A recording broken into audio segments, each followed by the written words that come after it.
And so seeing that data and then understanding their motivation of like, okay, the reason why I'm using it is because I am able to track how many hours I spend working on something, and I'm able to bill that efficiently. So it's like, oh, okay, that's really helpful to know. And so you start finding out all these things. But the fun part of it, Justin, for me, is after you find those data and you're doing those interviews, you find out that the accountants that were purchasing, because I was in charge of the accountant channel, they were like fun and goofy and out of the box. They loved their badges. They loved like challenges. And so that's where you pivot to, okay, what can we do that really ignites them, excites them, that has a story to it that is a little bit different than just going, hey, buy this, it'll help you do X, Y, and Z. So we did a ninja challenge that we created this whole landing page for our ninja challenge. We created 3 tiers of like really perfecting your knowledge in the background of the product. We had badges that had little T-sheets ninjas on it that they earned, like physical badges. Once they finished all 3, then they got a box with the care package with all their badges and their fun stuff and their certification, just to like reward them, say thank you. But there is all of this balance of like, okay, who is it really that we're going after?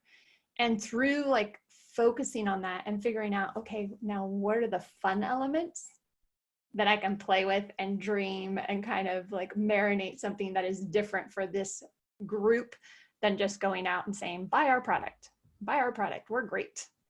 It's good for everybody. Yeah, everybody is not a target So audience. Right. And you touched on this a little bit in that answer, Steve, about, you know, navigating a little bit of the corporate environment and integrating that into how you're going to approach something.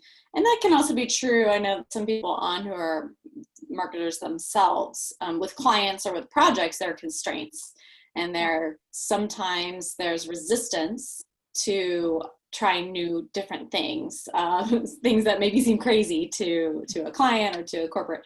So how do you approach that when people are like, that's crazy, we can't do that? How do you bridge that gap or get enough leash to try something? Or maybe it's even an internal dialogue, like, this is so crazy, can I really do ninjas with a ninja challenge with accountants? Like, talk a little bit about that process.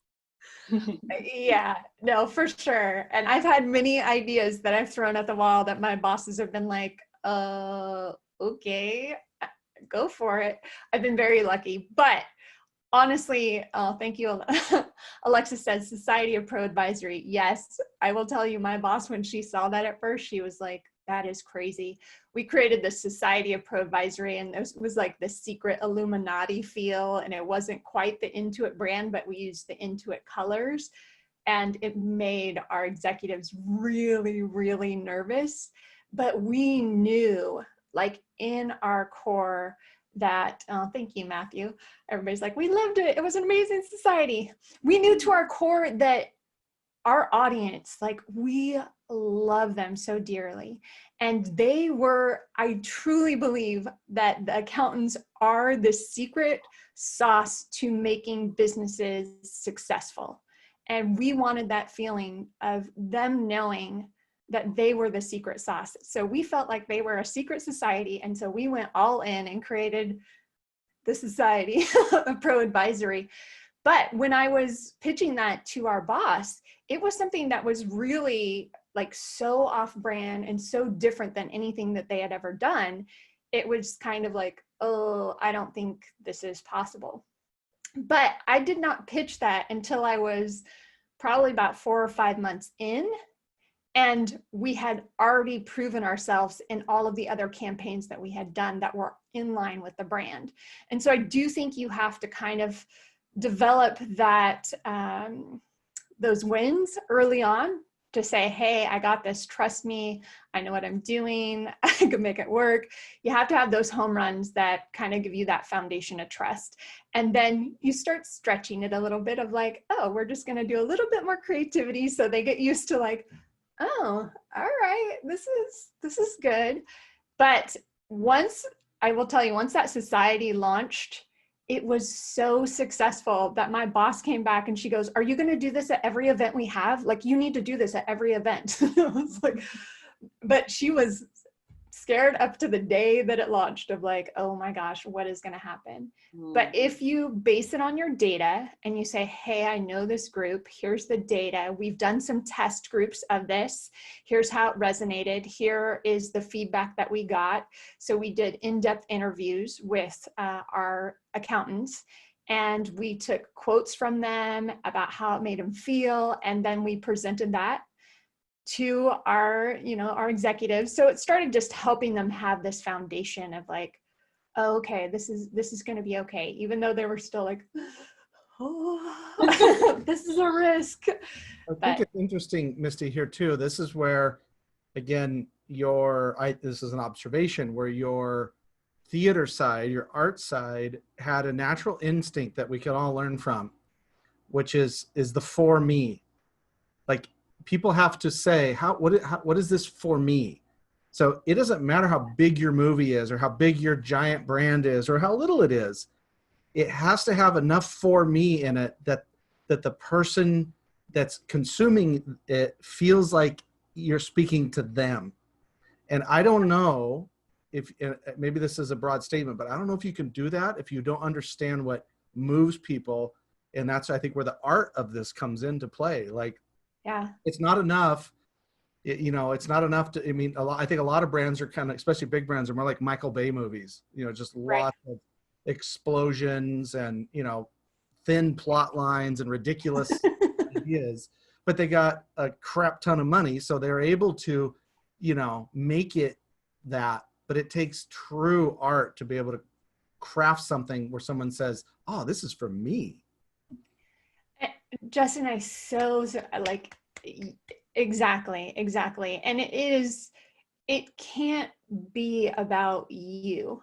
Like, it can't be about, hey, we need to grow. Hey, we need to do this. Like, that has to be like in the background for sure. But the foreground is really all about the client and how you can help them and how you can help them achieve what they need to achieve.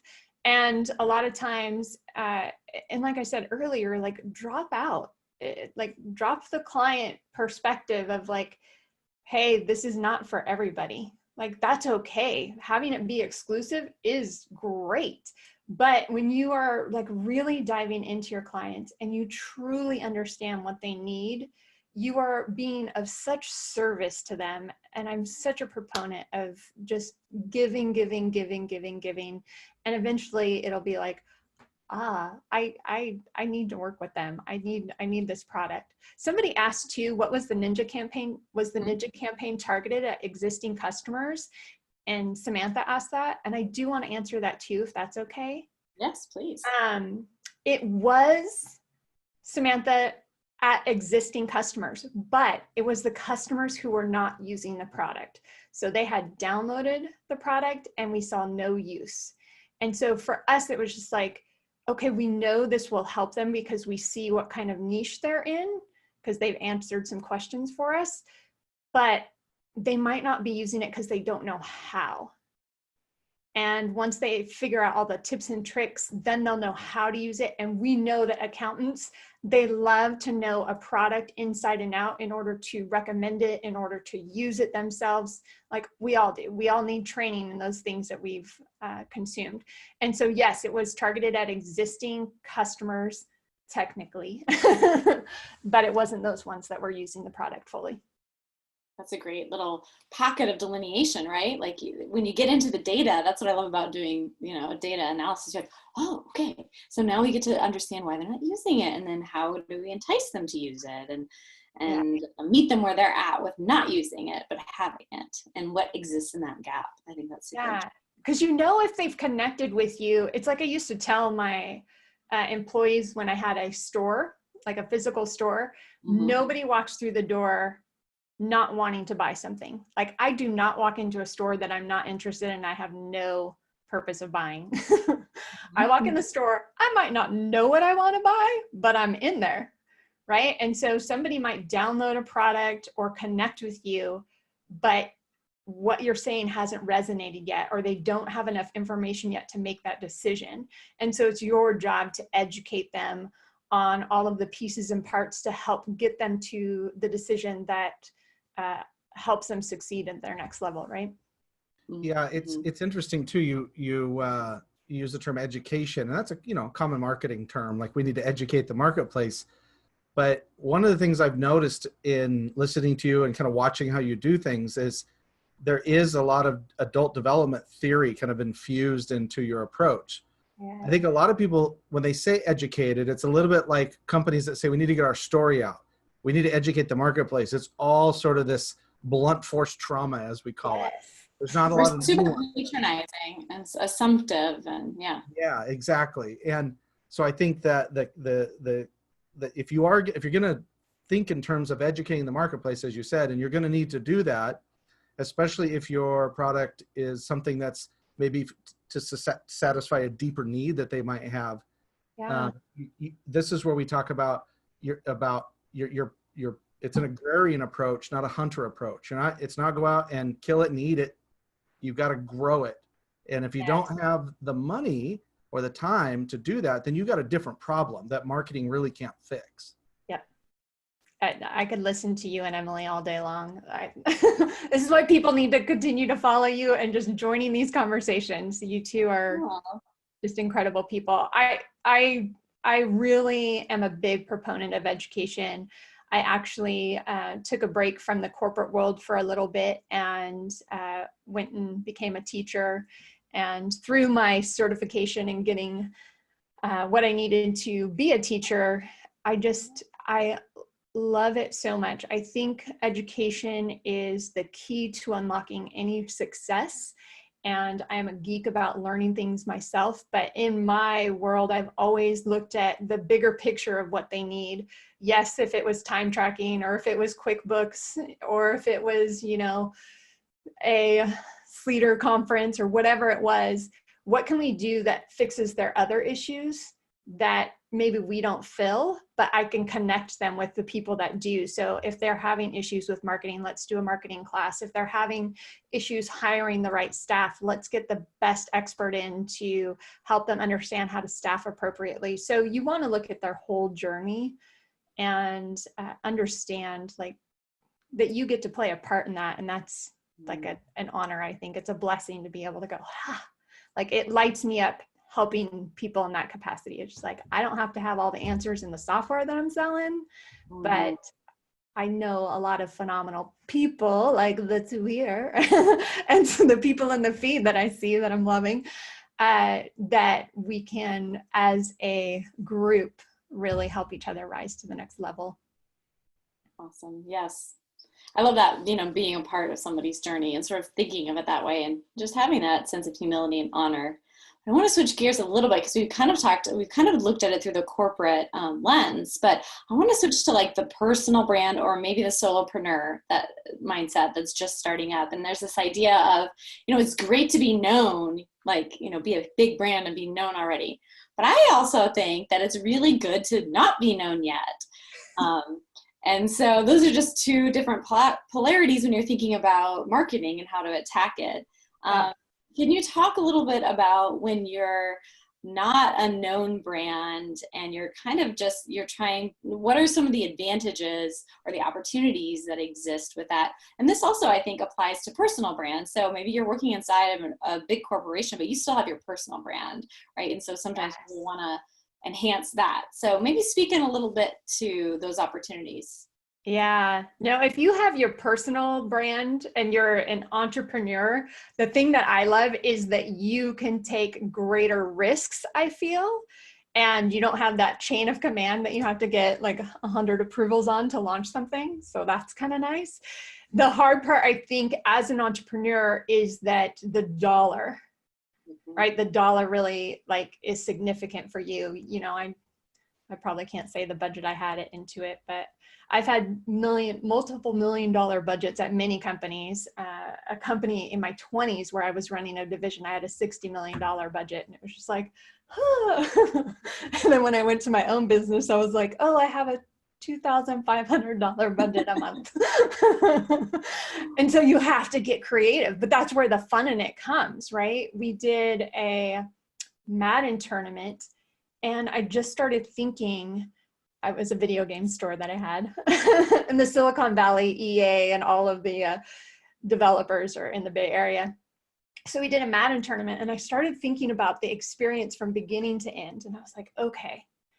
So we made on the floor, we made all of the lines for the yard lines, right? We had a center field with our logo on it. I got a drum corps person to come in and do the drums as people were walking into the space.